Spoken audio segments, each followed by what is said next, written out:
17th of May and I'm back down the allotment, as you can most probably see.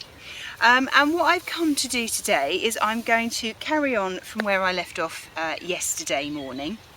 But today I'm going to start potting out or planting out my Kohl Rabi.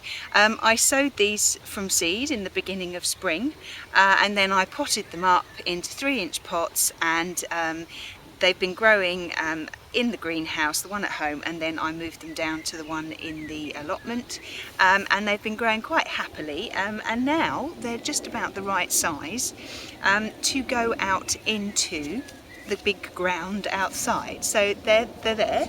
I've got 6 trays of 9, so that's 54 Kohl Rabi to go out. They're all about that size. There's another one. Okay. So the roots are coming through the bottom, and they're quite substantial, and they've got lots of leaves on top of them, so they are ready to go out. Again, with these you need to protect them from slugs and snails around the bottom, and also net them and protect them from the birds over the top. They're very, very easy to get in the ground. I like Kohl Rabi. You can either get the purple ones or you can get the green ones. They're lovely. When they're ready, you have to take their skin off, so peel them and then cut them into sort of 3/4-inch cubes, and roast them, salt and pepper and a bit of olive oil, and they're lovely like that. They have a very green flavour to them. They taste like well, they taste a cross between broccoli and cabbage, I would say, but they are really, really nice. It's quite a strong flavour, so just be aware of that. But let me show you how to plant them out in the ground. Right, so I've got my line going across here so that I actually get them in a straight line, because I'm not one for getting things in a straight line if I'm doing it by eye.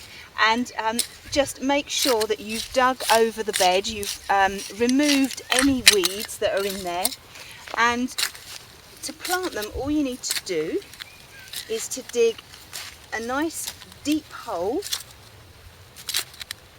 Okay, and when we place this in the ground, in the soil, we want to put it deeper than it was in the pot. Now, let me take my glove off. The bulb is going to it's going to swell below the bottom leaves here, and it will come out here. So if we plant it about an inch above how it is at the moment, then it should be okay. So I wouldn't normally wear gloves, but I'm popping off to the cinema later on this morning, so, and then I'm coming back to the allotment, so I don't really want to go with very dirty hands. So if we take it out of the pot, you can see all the roots. There's loads of them there. So we'll just pop it in the hole like that, bring the soil back around it, and make sure you firm it down well, otherwise they might tip over. They won't tip over quite as much if they're not firmed in as well as the broccoli would. And then we'll plant another one. Now you want to leave about 6 to 9 inches between plants, okay? And then it just gives them enough space to swell up. And when you do the next row, again, I would only leave about 6 to 9 inches either way, okay, between each plant. So that's the next one. As I say, I've got 54 to do, so it'll most probably fill this bed. Now, once they're all in, what you then need to do is to give them a good water in.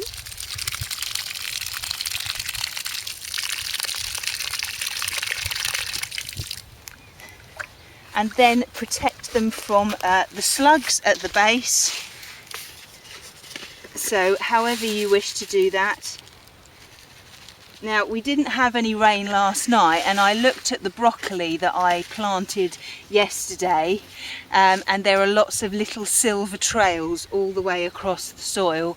So the slugs and snails came out last night, but fortunately they couldn't get to my broccoli. So I'll carry on doing all of these, and when I've planted them all, then I will put some netting round. Okay, so there they are. That's all the Kohl Rabi. I've actually got 53 because one of them hadn't had been nibbled and had stopped growing.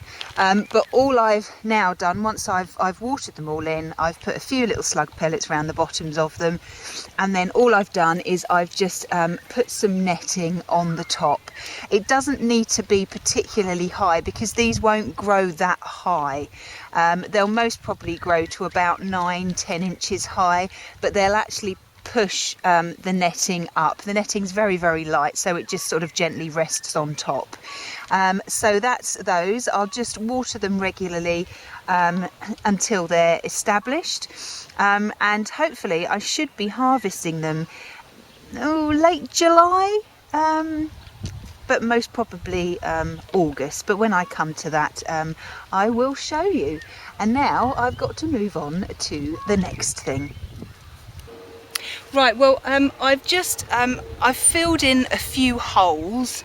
In the sweet corn that I planted yesterday, there was a little bit left in the bed, a bit of space. So I filled that in with the last few of the onions, just to fill in the holes, and also the Kohl Rabi that I sowed, there was a tiny little space, so I've put a few extra onions in there, but I wasn't going to show you that because I've already shown you that. The next thing I'm going to sow are my other sweet corn, and these ones are called Swift, and I planted these exactly the same as I sowed the other ones, the sweet nugget. 2 seeds per pot, and I've got 3 trays of 9 pots each, so that's a maximum of 18 per tray, and I think most of them have come up, which is really good. They're all about this size. There are a few that are sort of smaller, but if you want to keep some of the seeds from your sweet corn for the following year, remember I said that they'll cross-pollinate, so the ones that you would save this year for next year won't be sort of true to what you grew this year. If you want to, I think they have to be something like 8 meters apart from each other. Now on the allotment that is just impossible to do, so I always buy new seeds every year. If you grow them in your garden and several of your neighbours don't grow sweet corn, then yes, they're likely to stay true, but on an allotment they really aren't. So I'm going to pot these. I'll plant these out. I'll do them exactly the same way as I did the ones yesterday. I'll plant them about a foot apart from each other. I'll separate these out very carefully and plant them singly but a foot apart from each other. So I'll get on and do that, and then I'll show you when I'm done. Right, time to put the last 2 in. Okay, so dig a nice big hole. I've actually got, how many have I got? What did I figure out? 30, 40, about 42 I think of these Swift. So that's quite a lot of sweet corn. Now you can see there's some lovely roots down here, which is fabulous. So just gently prise them apart like this, very, very carefully. And we'll place one in this hole here. Make sure you firm it down really well, and then a foot apart, and then we'll place the other one in here. Remember, they have to grow in a block to sweet corn. Doesn't matter what corn they are, they must grow in a block.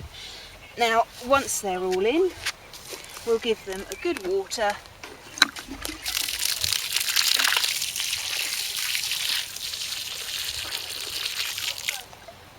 And then we'll just sprinkle just a few pellets around them, or however you wish to protect them.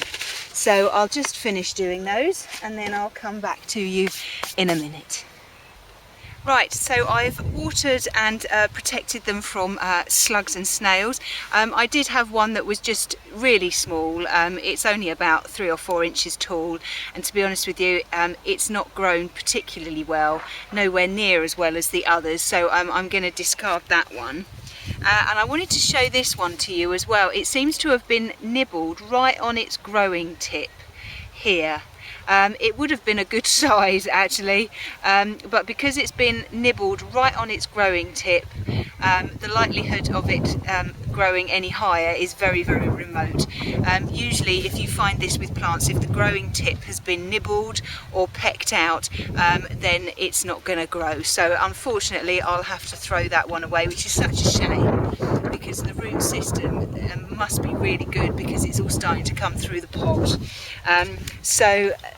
Well, it doesn't matter. That's just 2 out of 33, 42 that I've had to get rid of, so that's really not bad. It seems this year that the germination rate for the sweet corn has been absolutely excellent, so I'm very, very pleased about that. Now, I've filled up one bed of sweet corn and then I had a few left, so I've put 9 over in another little block over on the next bed. So to be honest with you, I think that's most probably going to be it for the day. I've got a few more little onions that I just want to put in, but I'm not going to show you that because I've already shown you that few weeks ago. So if you are putting your onions in, place them about 6 inches, your onion sets, place them about 6 inches apart. They need to be in as soon as possible if you haven't got them in already. I usually get mine in April, but I've just been so busy with all sorts of stuff. This is actually the latest that I've ever got my onions in.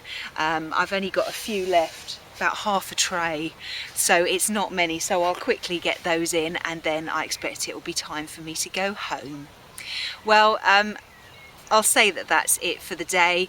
I can't see that I'll do anything else, but I hope you found what I've shown you interesting, and I look forward to seeing you soon.